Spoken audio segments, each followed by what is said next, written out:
Hi friends, welcome back to our channel Art Sigaram Handmades. நம்ம சேனலை first டைமாக பார்க்குறீங்கன்னா சப்ஸ்கிரைப் பண்ணிக்கோங்க. பெல் ஐக்கனை கிளிக் பண்ணுங்கள். வாங்க வீடியோக்குள்ளே போகலாம். வீடியோவை ஸ்கிப் பண்ணாமல் வாட்ச் பண்ணுங்கள். என்னோட காலேஜ் ஹாஸ்டலில் ஸ்மால் பிஸ்னஸ்க்கான ஒரு ஃபேர் மாதிரி நடத்தியிருந்தாங்க. ஸோ அதில் நம்மளோட பிஸ்னஸ் இயர்ஸ்லேருந்து நம்மளை ஷேர் பண்ண சொல்லியிருந்தாங்க. ஸோ அந்த ஷேரிங் வீடியோ தான் இந்த வீடியோவில் ஃபுல்லாக பார்க்க போகிறீங்க. என்னோட பர்சனல் எக்ஸ்பீரியன்ஸ் இந்த பிஸ்னஸ் நான் ஷேர் பண்ணியிருக்கேன். வீடியோ ஸ்கிப் பண்ணாமல் வாட்ச் பண்ணுங்கள்.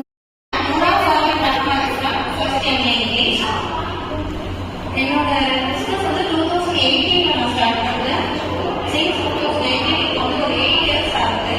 ஸோ இதெல்லாம் மாடல்ஸ்க்காக ஹாஸ்பிட்டலில் வச்சிருக்க திங்ஸ் ஸோ நிறைய ப்ராடக்ட்ஸ்